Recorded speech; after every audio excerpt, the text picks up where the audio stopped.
तो हम use of verb being का यूज आपको बताने जा रहे हैं। तो बीइंग का यूज हम लोग, बीइंग का पहले तो मतलब क्या होता है? बीइंग जो होता है, इस वर्ड के अंदर कई सारे हेल्पिंग वर्ब आते हैं। क्या आते हैं? हेल्पिंग वर्ब आते हैं। तो हेल्पिंग वर्ब में जैसे देखो, इज, एम और आर, ये, और उसके बाद कॉमा, वॉज, वर, ये चीजें आती हैं।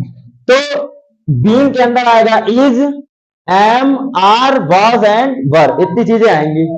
तो देखो, तो ये जो इज, एम, आर है, इसका यूज हम लोग कहां करेंगे? इसका यूज हम लोग करेंगे जब कोई सेंटेंस जो हो वो किसमें हो? प्रेजेंट में। किसमें हो? प्रेजेंट में होगा, प्रेजेंट टेंस में होगा। तब हम उस किसका यूज करेंगे? इज, एम और आर का यूज करेंगे। और जब कोई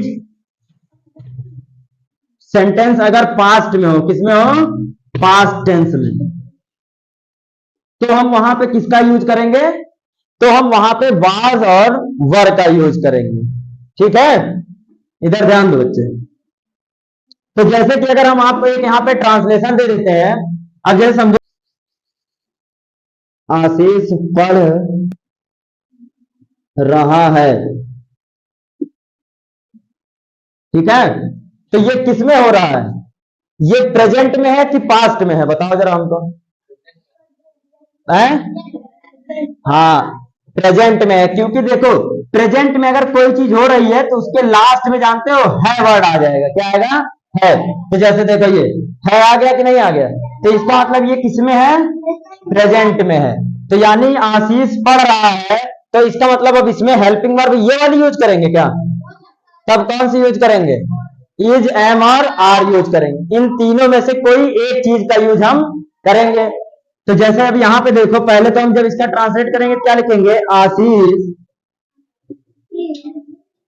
अब यहां पे क्योंकि आशीष जो है वो सिंगुलर है और किसी का नाम है, तो उसके साथ हम क्या लगाएंगे? इज लगाएंगे। तो आशीष इज, और पढ़ने का क्या होता है बेटा? Verb read.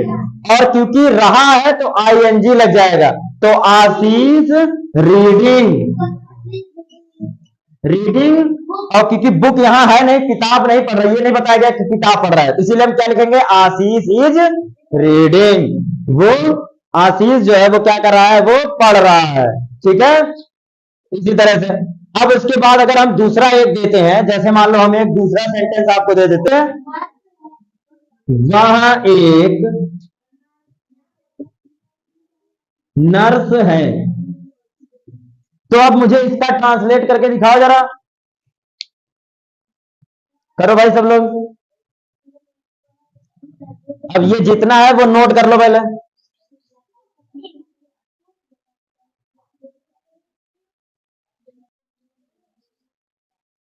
चलो भाई देखो, फिर जिसका हो गया है कोई बात नहीं, जिसको नहीं समझ में आया है वो फिर से देखो। देखो जैसे यहां पे क्या लिखा है? वह एक नर्स है। तो वह एक नर्स है। तो अब यहां पे देखो, लास्ट में मैंने क्या बताया था? अगर कोई चीज, अगर कोई सेंटेंस अगर प्रेजेंट में है तो उसके लास्ट में क्या आएगा? है वर्ड आएगा। तो यानी ये प्रेजेंट में है कि नहीं है? ये प्रेजेंट में है। तो इसका मतलब वह की इंग्लिश क्या होती है बेटा? वह का मतलब होता है वह एक नर्स। अब देखो नर्स जो होता है वो एक फीमेल वर्ड में आता है। ठीक है, तो इसीलिए यहां पे क्या लिखेंगे? सी। क्या लिखेंगे? सी। तो यहां लिखेंगे सी। अब यहां पे है। अब सी एक सिंगुलर वर्ड है, तो सिंगुलर के साथ हम लोग लगाते हैं इज। क्या लगाते हैं? इज। तो सी इज। अब एक नर्स का मतलब आ, क्या लगाएंगे? आ। तो सी इज आ, और नर्स क्या लिखेंगे यहां पे? नर्स। तो नर्स, NURSE, नर्स। तो क्या हो जाएगा? सी इज आ नर्स। वे खिलाड़ी हैं। अब इसका ट्रांसलेशन करो, ये फर्स्ट, सेकंड और ये थर्ड। अब इसका करो आप लोग भाई। ये प्लूरल वर्ड है। वे मतलब जाएगा दे, दे। और तो देखो बेटा, दे अब ये क्या हो गया, ये प्लूरल वर्ड हो गया। क्या हो गया? हाँ, तो प्लूरल वर्ड के साथ क्या लगाते हैं? आर लगाते हैं। क्या लगाते हैं? और सिंगुलर वर्ड के साथ क्या लगाते हैं? इज। तो यहां पे हम क्या लगाएंगे? दे आर, क्या लगाएंगे? Player, PLAYER। क्योंकि खिलाड़ी को क्या बोलते हैं बेटा? प्लेयर। क्या बोलते हैं? प्लेयर बोलते हैं। हो गया? तो क्या हुआ? मैं एक विद्यार्थी हूं। तो मैं एक विद्यार्थी हूं, तो इसका सिर्फ मैं लिखवाऊंगा नहीं, इसको सिर्फ मैं अपने मुंह से पूछ रहा सबसे। तो बेटा यहां बताओ, मैं की इंग्लिश क्या होती है? आई।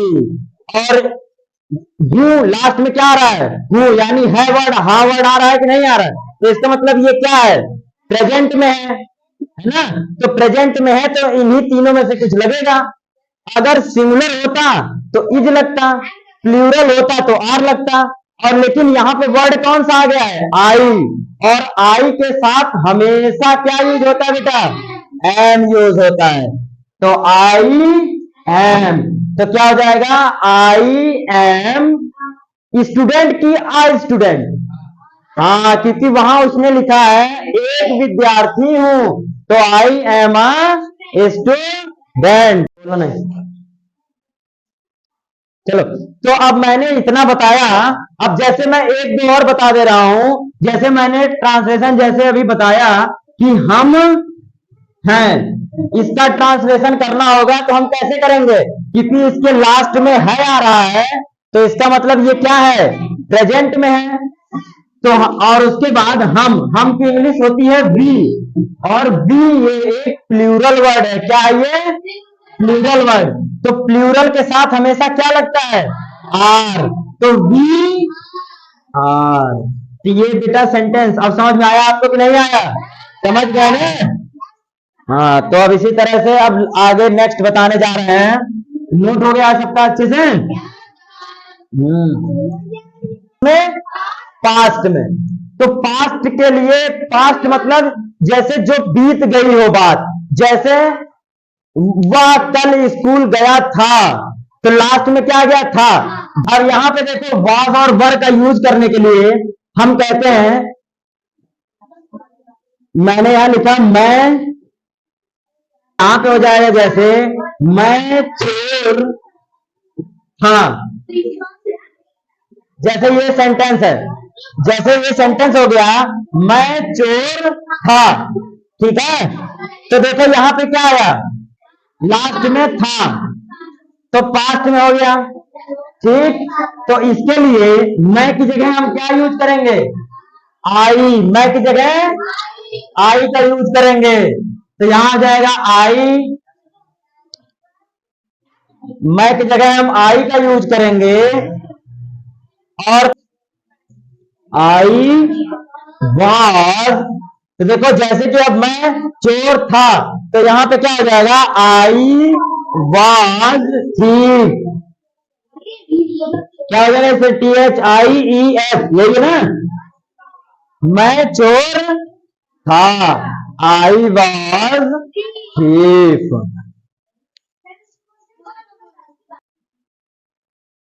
चलो भाई, अब नेक्स्ट आगे बताता हूं कि मानसी कल बीमार थी। क्या थी? मानसी कल बीमार थी।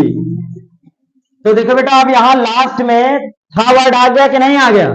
तो मानसी कल बीमार थी, तो यहां पे मानसी की जगह क्या हो जाएगा? मानसी का नाम, ठीक? और था के थी के लिए क्या? मानसी एक वर्ड है ना, सिंगुलर है कि नहीं है? तो उसके लिए वाज लगेगा कि वर लगेगा? वाज लगेगा। तो मानसी वाज। और बीमार के लिए क्या है? सीक। हाँ, या इल लिख सकते हो, इल। इल। तो मानसी वाज, तो यहां क्या लिखोगे? मानसी वाज इल और इल कब बीमार थी? कल। यानी यस्टरडे की टुमारो, यस्टरडे यानी जो बीत गया ना भाई। तो Mansi was ill yesterday, YESTERDAY, yesterday. Mansi was ill yesterday.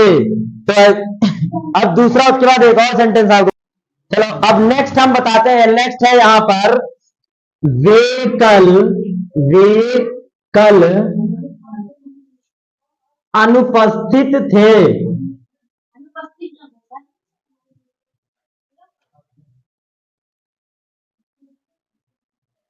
थे, वे कल अनुपस्थित थे।